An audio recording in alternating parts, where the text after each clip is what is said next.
इस कार्यक्रम के पुण्यार्चक हैं स्वर्गीय पंडित श्री रतनलाल जी बैनाड़ा की स्मृति में बैनाड़ा उद्योग लिमिटेड, आगरा।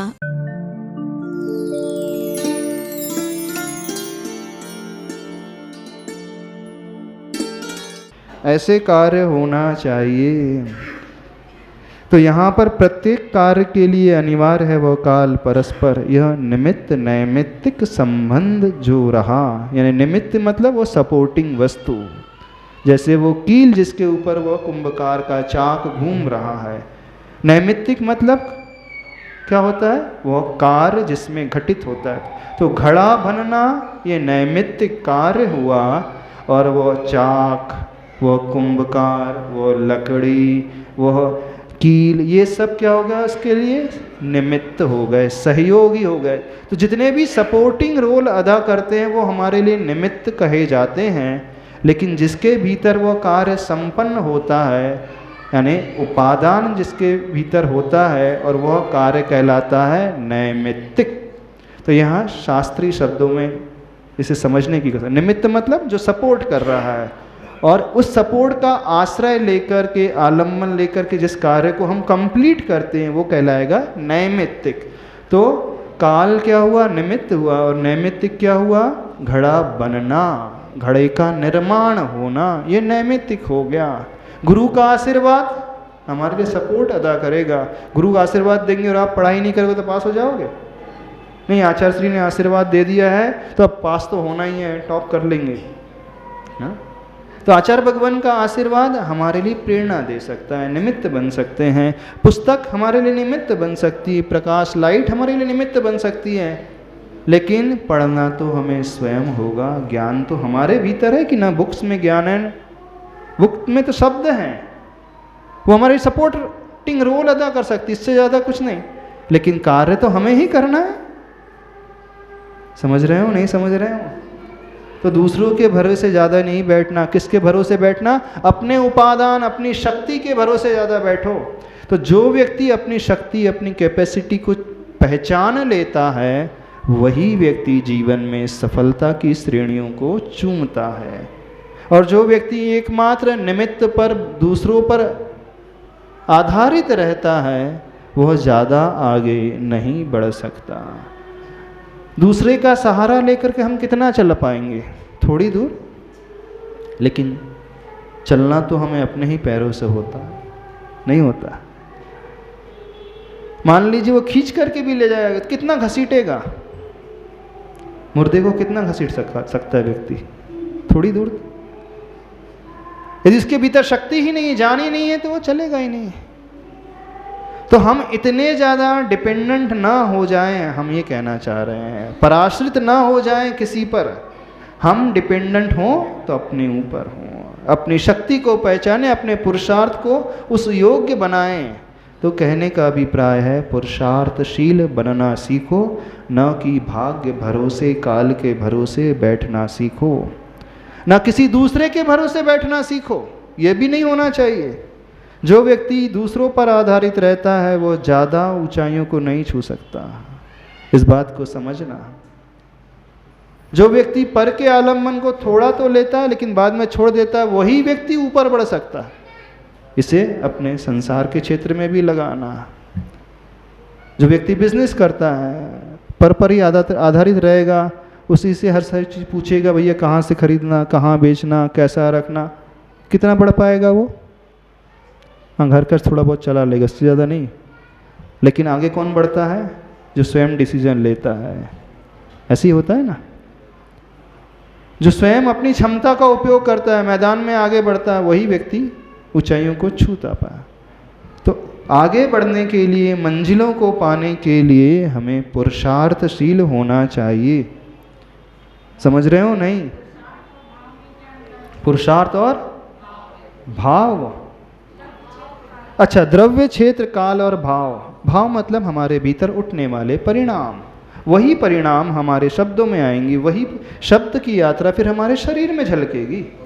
तो वही भाव जो है, उसके लिए एक सबसे पहला पॉइंट बना, जो पूर्व पृष्ठ में कहा गया था ना, उपयोग की धारा, तो पहले जो कहा गया मन का अनुकरण तन भी करता है, तो जो भाव हमारे भीतर उत्पन्न होते हैं उसी भाव के अनुसार हमारा शरीर भी कार्य करता है, यह कहा जा रहा है यहाँ पर।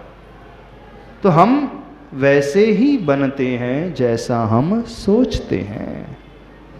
हमारा अच्छा अथवा हमारा बुरा होना किस पर आधारित है? हमारे ही विचारों पर आधारित है, हमारी ही सोच पर आधारित है। तो जिसकी जितनी अच्छी सोच, जिसकी जितनी अच्छी विचारधारा होती है, वह व्यक्ति उतना ही अच्छा बनता है। अब आप कैसा बनना चाहते हो? इस कारण एक बात हमेशा कही जाती है कि अच्छे भाव रखा करो। धर्म के क्षेत्र में क्या कहा जाता है? भाव हमेशा अच्छे रखना चाहिए, अच्छी सोच हमेशा रखना चाहिए, अच्छी सोच के अनुसार ही चलना चाहिए। तो जैसे हमारे भाव होंगे उसी के अनुसार हमारी हैबिट बनती चली जाएगी, हमारी आदत बनते चले जाएगी और उसी के अनुरूप हम होते चले जाएंगे। तो हमारा ऊपर उठना, हमारा अच्छा होना किस पर आधारित हुआ? हमारे ही भावों पर, हमारे ही परिणामों पर। मान, पेज नंबर 164, मान घमंड से अछूती माटी, पिंड से पिंड छुड़ाती हुई कुंभ के रूप में ढलती है। कुंभाकार धरती है, धरती के साथ धरती के ऊपर उठ रही है। क्या कहा गया? मान, घमंड, गर्व से अछूती माटी, पिंड से पिंड छुड़ाती हुई। 2 बार पिंड शब्द का उपयोग किया। आप बोलते ना, उससे पिंड छूट जाए, उससे पीछा छूट जाए। तो एक पिंड का मतलब हुआ पीछा और एक पिंड का अर्थ हुआ यह पुद्गल शरीर। तो वह माटी जो मान से रहित थी, मान से अछूती थी, उसने उस जो लौंदे रूप पिंड था, माटी का जो पहले आकार था, जिस कुंभकार ने माटी को लौंदे के रूप में ढाला था, उस पर्याय से पिंड को छुड़ा करके, यानी अपने शरीर से छुड़ा करके कुंभ के रूप में ढलती है। अब वह माटी नहीं रही, अब क्या बन गई? वो कुंभ बन गई, घड़ा बन गई, कलश बन गई। कुंभाकार धरती है, यानी कुंभ के आकार को ही धारण करती है। धरती के साथ धरती के ऊपर उठ रही है। धरती का अर्थ होता है धैर्य, पेशेंस। अब देखना, 2 बार धरती का प्रयोग किया, धरती वर्ड। तो एक धरती यानी धारण करने के अर्थ में, और जो दूसरी बार धरती शब्द का प्रयोग किया, पृथ्वी, अर्थ, पृथ्वी के ऊपर उठ रही है। तो धरती के साथ धरती के ऊपर उठ रही है, यानी धैर्य के साथ वह उस धरती से ऊपर उठ रही है। वैसे निरंतर सामान्य रूप से वस्तु की यात्रा चलती रहती है, अबाधित अपनी गति के साथ, फिर भी विशेष रूप से।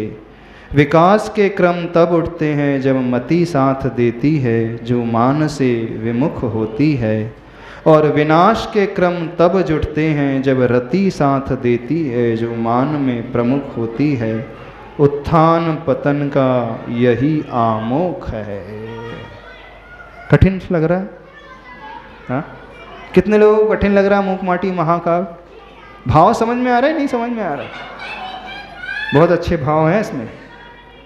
वैसे देखा जाए तो निरंतर सामान्य रूप से वस्तु की यात्रा चलती रहती है, उत्पाद व्यय उसमें घटित होता रहता है, जन्म मरण होता रहता है, अथवा उसे यूं भी कहें सामान्य लाइफ तो ऐसी चलते रहती है। पर जहाँ अपन विशेष की बात करते हैं तो वहाँ कुछ डिफरेंट होता है। वैसे निरंतर सामान्य रूप से व्यक्ति की अथवा वस्तु की यात्रा चलती रहती है, अबाधित अपनी गति के साथ, फिर भी विशेष रूप से विकास के क्रम तब उठते हैं जब मति साथ देती है जो मान से विमुख होती है। जीवन में विकास कब होता है हमारा? कब होता है आपका विकास? कब हुआ आपका विकास? तो आचार्य भगवान समझा रहे हैं, जब हमारी मति यानी हमारी बुद्धि साथ देती है, जब हमारा ज्ञान हमारा साथ देता है। लेकिन कैसा ज्ञान, कैसी बुद्धि? जो मान से विमुख होती है। यदि हम मान चाहेंगे तो हमारा कभी भी विकास नहीं होगा। बिल्कुल मान करके चलना। आंतरिक विकास भी नहीं होगा और बाहरी विकास भी नहीं होगा। सब छोड़ना आसान है, लेकिन मान को छोड़ना। अच्छे अच्छे पढ़े लिखे ज्ञानी विद्वान लोग भी, समझदार लोग भी छोड़ नहीं पाते, नहीं छोड़ पाते अपने अहम को, अपने मान को नहीं छोड़ पाते। समझते तो हैं सभी लोग, मति है, बुद्धि है, लेकिन फिर भी नहीं छोड़ पाते, नहीं छोड़। कोई झुकने को तैयार ही नहीं होता। बोले कि मैं क्या कम हूँ, मैं क्यों झुकूँ, मैं अपने मान को क्यों छोड़ूँ, मैं क्या कम हूँ। ऐसे ही होता, नहीं होता। आचार्य भगवान को सभी लोग मानते हो ना? नहीं मानते। आचार्य भगवान ने अपने जीवन में ऊंचाइयों को क्यों छुआ, कैसे छुआ? आचार्य भगवान बहुत डाउन टू अर्थ रहते हैं, बहुत विनम्र हैं। जो व्यक्ति जितना विनम्र होता है, मान से रहित होता है, वह उतना ही ऊपर उठता है। आचार्य भगवान इतनी महान हस्ती, इतने महान साधक, सब कुछ है, लेकिन किसी छोटे से बच्चे से बात करते हैं ना, तो आप कह करके बात करते हैं। 8 साल का बच्चा भी आ जाए, बालक आ जाए, तो आप करके बात करते हैं। और आप लोग, हाँ, हाथ पैर में दम नहीं और हम किसी से कम नहीं है। कैसे? अपने पास कुछ ज्ञान नहीं, कोई शक्ति नहीं, कोई गुण नहीं है, कोई क्वालिटी नहीं है, फिर भी झुकने को तैयार नहीं होते हैं। सामने वाले को रिस्पेक्ट देना है सीखते ही नहीं। तो सीधी सी बात है, जो व्यक्ति जितना देता है वह उतना ही पाता है। इस बात को समझना। जितना हम दूसरों को देंगे, हम दूसरों के लिए नहीं दे रहे हैं, हम अपने लिए ही देते हैं। कहने में आता है हम दूसरों को देते हैं। धर्म की कोई भी क्रिया दूसरों के लिए नहीं होती है। जब आप किसी को रिस्पेक्ट दे रहे हो तो उसके लिए नहीं दे रहे हो, उससे हमारे गुणों का विकास होता है। और जिससे हमारे गुणों का विकास हो रहा है तो फायदा तो हमें हो रहा है, उससे कहाँ फायदा हो रहा है। मूलाचार ग्रंथ में विनय को मोक्ष का द्वार कहा है। आचार्य भगवान जब जब हमको पढ़ाते हैं, सब मुनि महाराज को पढ़ाते हैं, तो एक ही बात विशेष रूप से कहते हैं, अपने भीतर विनय लाना सीखो, अपने भीतर मान को गलाना सीखो। जिस साधक ने मान को गला दिया वो बहुत ऊंचाइयों को छू जाता है। भले ही उसे शाब्दिक ज्ञान ना भी हो, भले ही वो बड़ी बड़ी तपस्या ना भी करता हो, बड़े बड़े व्रत उपवास ना भी करना जानता हो, फिर भी उसका कल्याण हो जाएगा बहुत जल्दी। मान रहित अवस्था जो विनय की होती है वो अंतरंग तप है, तप। और तप से हमें फायदा होता है कि दूसरों को फायदा होता है? थोड़ा सा हमें बताओ। जब आप उपवास करते हो तो आपके कर्मों की निर्जरा होगी कि सामने वाले की? हाँ, अच्छा, एक प्रश्न पूछते हैं, बहुत सिंपल सा, बहुत विषय एकदम स्पष्ट हो जाएगा। कितने लोग दूसरे के उपवास को देख करके कहते हैं कि नहीं, उसने 10 उपवास किया तो मैं भी 10 उपवास करूंगा, मुझे भी 10 उपवास करना है। यदि एक व्यक्ति कहे कि मैंने 10 किया तो तुम्हें भी 10 करना पड़ेगा, ठीक कह रहा है वो। मैंने 10 लक्षणी किए तो तुमको भी 10 लक्षणी करना है। क्यों? उसकी शक्ति अलग है, आपकी शक्ति अलग है, ऐसी है ना। तो विनय के क्षेत्र में क्या होता है, जब सामने वाला विनय करता है तब आप करते हो। आप क्या कहते हो? वो झुकेगा तो मैं झुकूंगा, समझना। वो मान को छोड़ेगा तो मैं छोड़ूंगा। तो बाहरी जो तप होते हैं, उपवास आदि, तो उस समय तो आप नहीं कहते ना, वो उपवास करेगा तो मैं करूंगा। लेकिन विनय जो अंतरंग तप है, उस समय क्यों कहते हैं? वो अच्छे से बोलेगा तो मैं अच्छे से बोलूंगा। समझना कितना बड़ा अंतर है। वो हमारी विनय करेगा तो हम उसकी विनय करेंगे। ऐसे ही होता है ना? नहीं होता? इसका सीधा सा अर्थ है वो तप की श्रेणी में नहीं आता है, वो तो लेन देन की श्रेणी में आता है, वो तो दिखावे की श्रेणी में आता है। वो विनय की क्रिया है। विनय की क्रिया और विनय तप में जमीन आसमान का अंतर होता है। इस बात को समझे। तो जैसे हम किसी को फोर्स नहीं कर सकते, हम उपवास कर रहे हैं तो आप भी उपवास करो भाई। हमने 15 उपवास ले लिए हैं, 25-45 उपवास ले लिए हैं, 48 उपवास, 156 उपवास ले लिए, तो आपको भी लेना चाहिए, आप भी लो। नहीं करते ना? तो अंतरंग तप में क्यों करते हो? आप विनय करोगे तो हम करेंगे। बस ये भावना रहेगी तो कभी भी विकास नहीं होगा। आचार्य भगवान नहीं कह रहे हैं विकास के क्रम तब उठते हैं जब मति साथ देती है, वो जो मान से विमुख होती है। और विनाश के क्रम तब जुड़ते हैं जब रति साथ देती है, जो मान में प्रमुख होती है। उत्थान पतन का यही आमुख है। उत्थान और पतन का यही एक रास्ता है। तो देखो आचार्य भगवान इतने महान साधक, और उनकी चर्या देखना, उनका विनय गुण देखना, उनका मान से रहित व परिणाम देखना, बस यही एक सबसे प्रमुख कारण है आज इस युग में जो सबसे बड़े आचार्य परमेष्ठी माने जाते हैं, सबसे महान साधक माने जाते हैं, उन्होंने अपने उस मान कषाय को जीता। और संसारी व्यक्ति वो नहीं जीतना चाहता। कहता तो है कि वे एक बहुत महान साधक हैं, हमें भी उन जैसा बनना है, लेकिन करता कुछ नहीं है। तो आप लोग जीवन में उत्थान चाहते हो कि पतन चाहते हो? केंद्र और कुछ नहीं, हमारी आत्मा है, आत्मद्रव्य है। अब आप पूछ रहे हैं आत्मा मटेरियलिस्टिक है कि नहीं?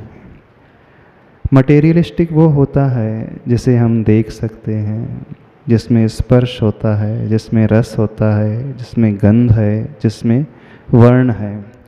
पूज्यवर आचार्य भगवान श्री उमा स्वामी महाराज श्री ने तत्वार सूत्र के 5वें अध्याय में एक सूत्र लिखा है, स्पर्श रस गंध वर्णवंतः पुद्गलाः।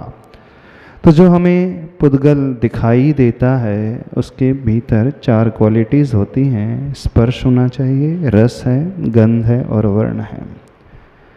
तो क्या आत्मा में स्पर्श है? क्या आत्मा का कोई टेस्ट है? क्या आत्मा की कोई स्मेल आती है? क्या आत्मा का कोई कलर है? नहीं। पूज्यवर आचार्य भगवान कुंद कुंद स्वामी जी कहते हैं आत्मा के स्वरूप को वर्णन करते हुए, अरसम रूपम गंधम अव्वत्तम चेदना गुणमसद्धम जान अलिंग गहनम जीव मनिदिट्ठ संठानम। अर्थात इस गाथा में आत्मा की जो पहचान, आत्मा के जो लक्षण दिए हैं प्राय निषेधात्मक, यानी आत्मा के भीतर क्या है तो रस नहीं है, आत्मा के भीतर रूप नहीं है, अरसम अरूवम अगंधम, आत्मा गंध से रहित है, रसरमूरम गंधम अव्वत्तम, अव्यक्त है। यहाँ सब नेगेटिविटी को लेकर के चल रहे हैं कि ये नहीं है, ये नहीं है, अनिर्दिष्ट संतान वाला है।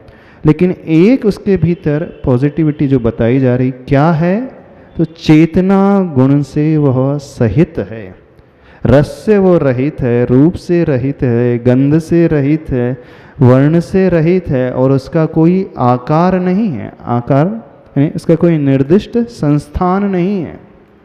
लेकिन क्या है आत्मा के भीतर? तो चेतना गुण उस आत्मा के भीतर है।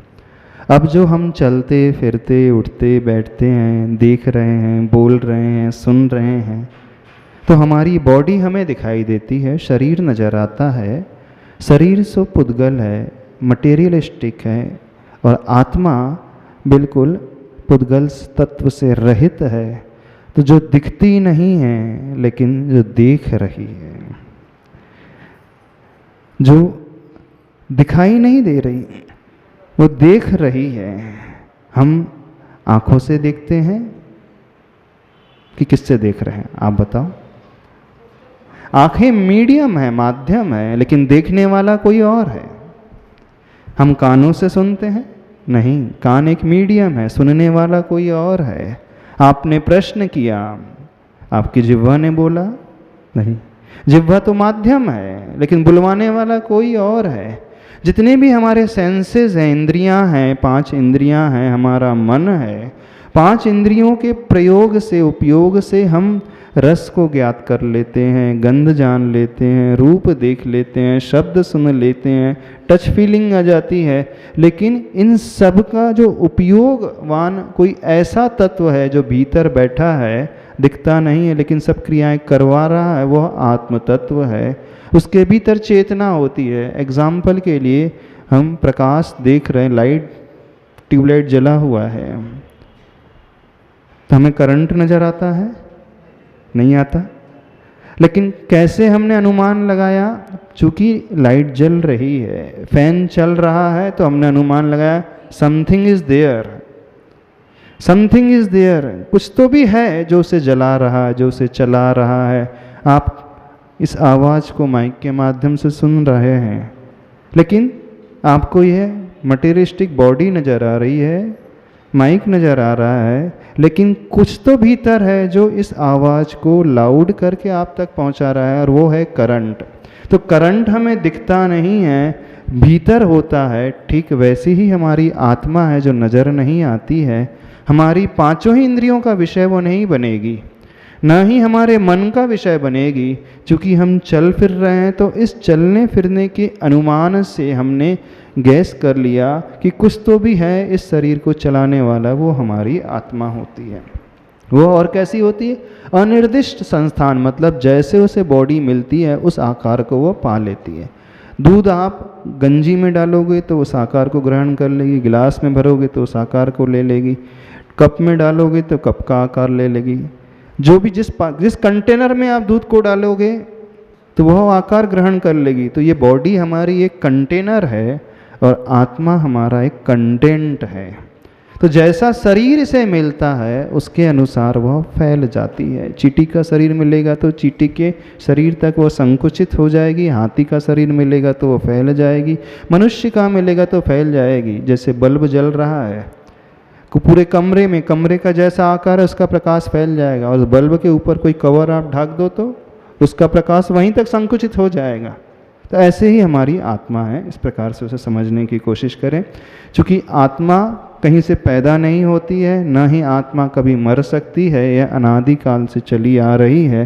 बस भिन्न भिन्न वह पर्याय, यानी भिन्न भिन्न वह शरीर को पा जाती है। और शरीर को कैसे प्राप्त करती है? तो विषय अपन ने देखा था, राग और रोष के माध्यम से, राग और द्वेष के माध्यम से इसका चक्र, संसार का चक्र चलता हुआ आ रहा है। सबसे महत्वपूर्ण क्या है, हमारा शरीर कि हमारी आत्मा? आप बताओ। आत्मा। तो हमें किसकी केयर अधिक करना चाहिए, आत्मा की कि शरीर की? आप लोग किसका ध्यान सबसे ज़्यादा रखते हो, आत्मा का कि शरीर का? तो कंटेनर इंपॉर्टेंट है कि कंटेंट? दूध महत्वपूर्ण है कि बर्तन? पानी महत्वपूर्ण है कि जिस पात्र में पानी रखा वो? बताओ। लेकिन संसार में क्या हो रहा है, हर व्यक्ति पात्र की केयर कर रहा है, कंटेनर की केयर कर रहा है, कंटेंट की नहीं। मूल्यवान वस्तु है उस कंटेनर के भीतर है, उसकी कोई भी केयर नहीं कर रहा, उसका ध्यान कोई नहीं कर रहा।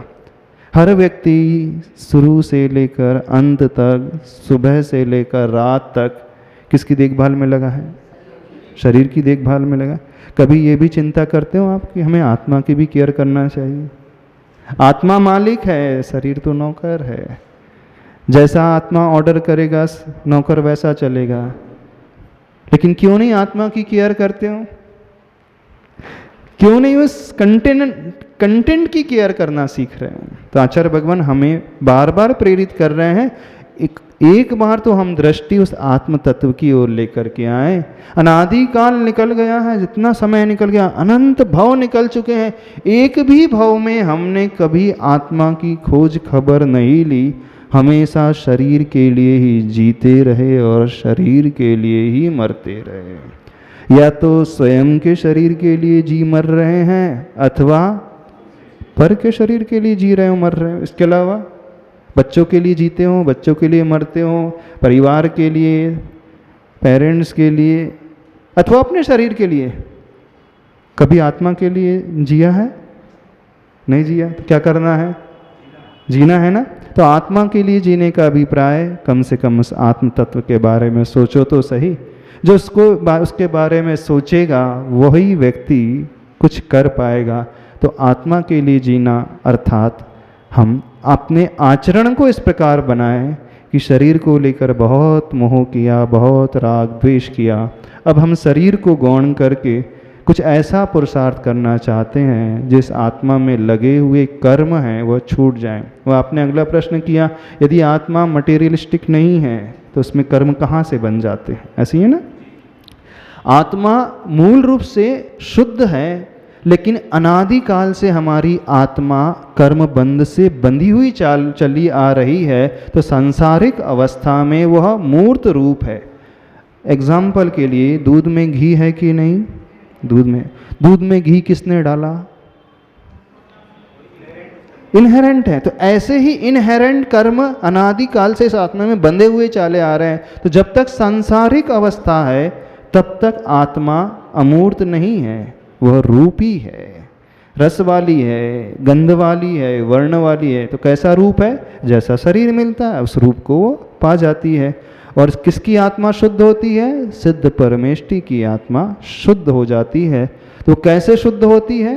पुरुषार्थ के बल पर। यानी जो मोक्ष मार्ग पे चल कर के दीक्षा ग्रहण करता है, 5 पापों का त्याग करता है और इसे तपाता है तप की अग्नि में, तो वह शुद्ध हो सकती है। जैसे दूध को तपाया जाता है तो वो दही बन जाता है, फिर दही को मथा जाता है तो मक्खन निकल जाता है, फिर मक्खन को तपाया जाता है तो घी बन जाता है।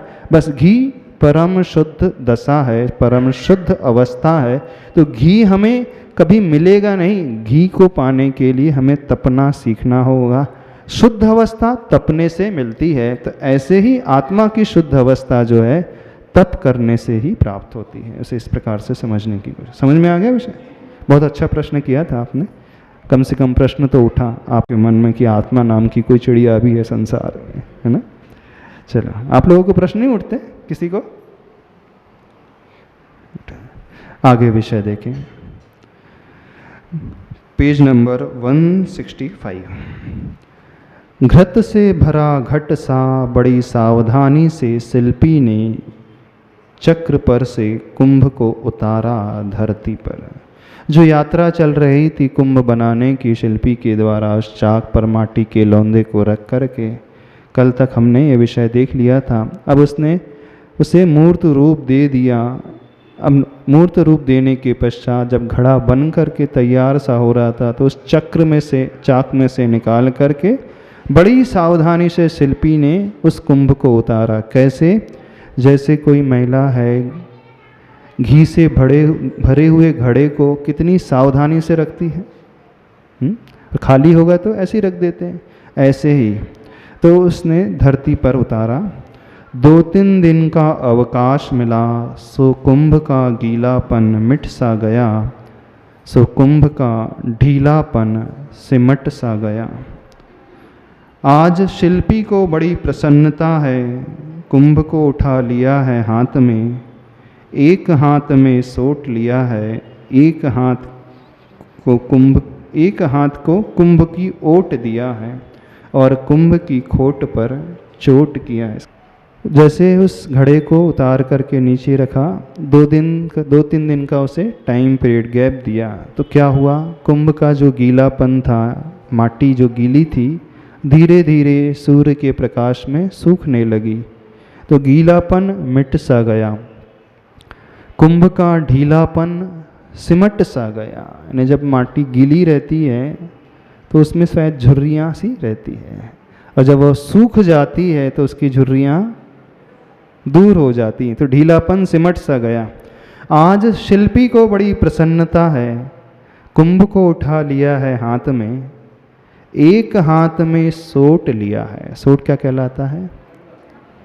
आपने किसी कुंभकार को देखा हो, एक लकड़ी की डंडा जैसा रहता है, थोड़ा सा आगे फ्लैट सा रहता है, जिससे वो कुंभ पर प्रहार करता है। जो अनइवन शेप थोड़ा बहुत रह जाता है तो उसको इवन बनाने के लिए लकड़ी की उसे सोट कहा जाता है, प्रहार करता है। तो कैसा है? एक हाथ में सोट लिया है, एक हाथ को कुंभ की ओट दिया है।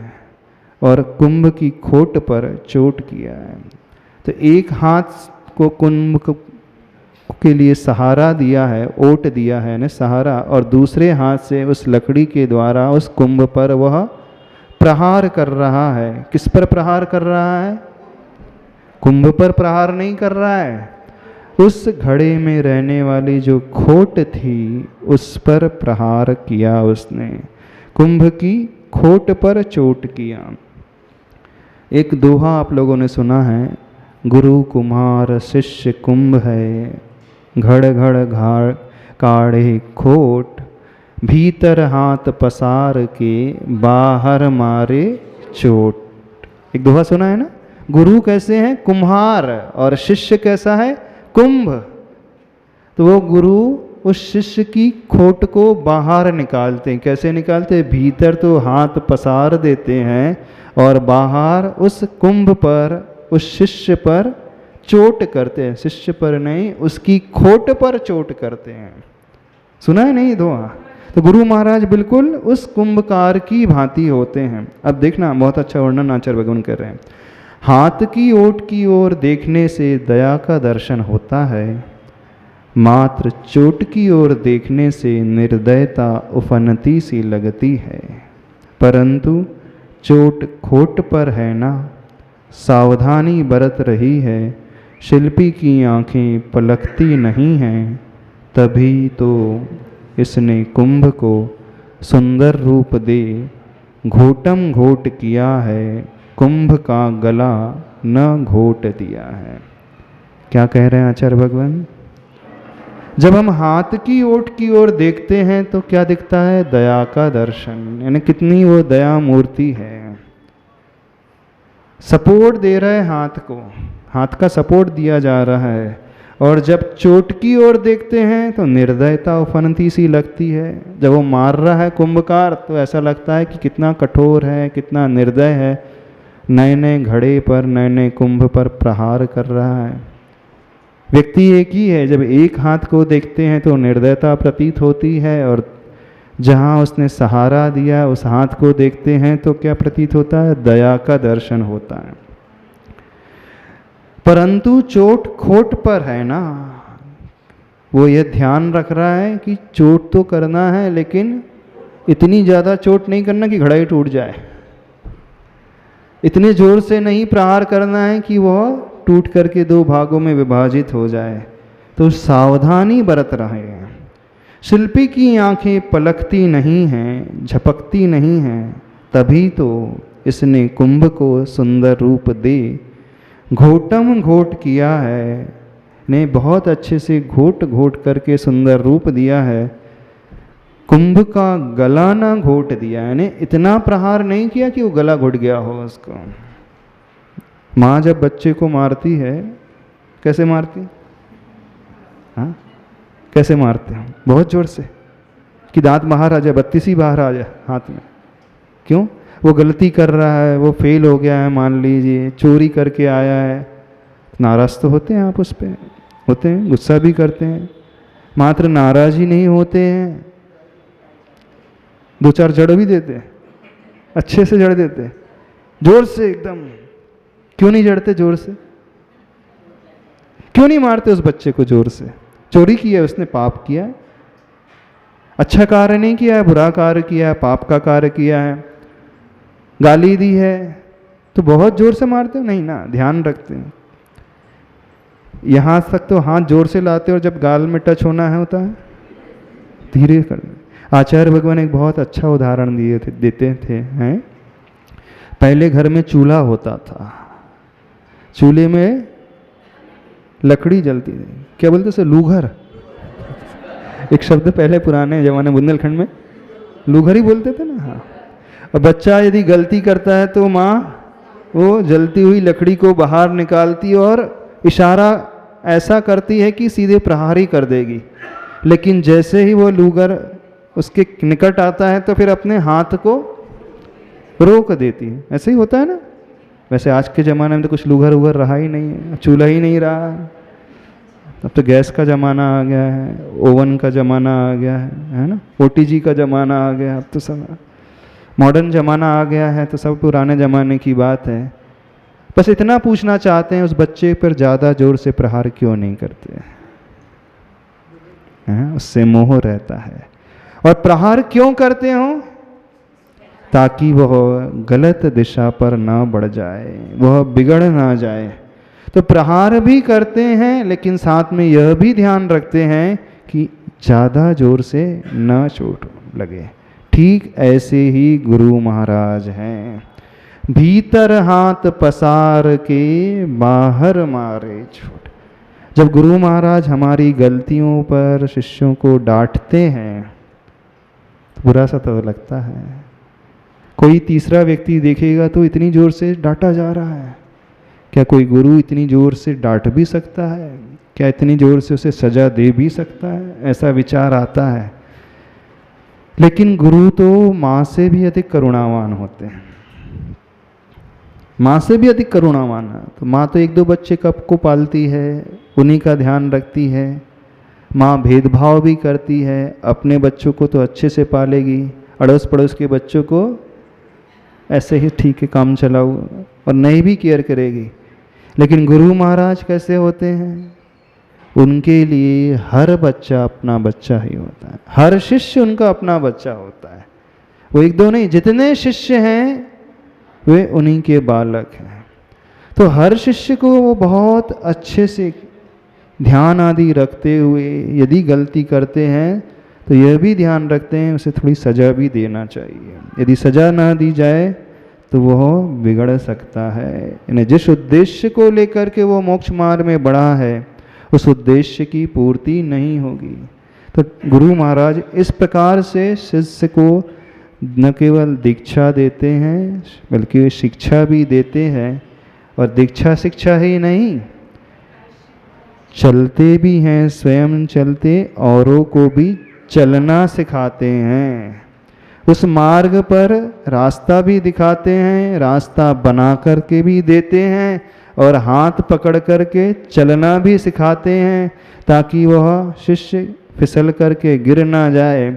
और जब वो ज़्यादा ऊधम करता है तो उसे दंड भी देते हैं, प्रायश्चित आदि देकर के उसे शुद्ध भी करते हैं। बिल्कुल ऐसे होते हैं गुरु महाराज। एक प्रश्न पूछ लें, आप लोगों में से कितने लोगों ने अपने जीवन में गुरु को बनाया? हाँ, कितने लोगों ने अपने जीवन में गुरु को बनाया? अरे हम तो समझते थे बुंदेलखंड के लोग हैं, कटनी के लोग तो समझदार होंगे। नहीं, आप लोगों के जीवन में कोई गुरु ही नहीं है अभी तक? हाँ, गुरु आचार्य भगवान की जयकार बोलने से गुरु नहीं बन जाएंगे, वो तो नारा लगा रहे हैं। गुरु बनाना का अर्थ क्या होता? हाँ, गुरु बनाने का अर्थ है हमारा कितना समर्पण उनके प्रति है।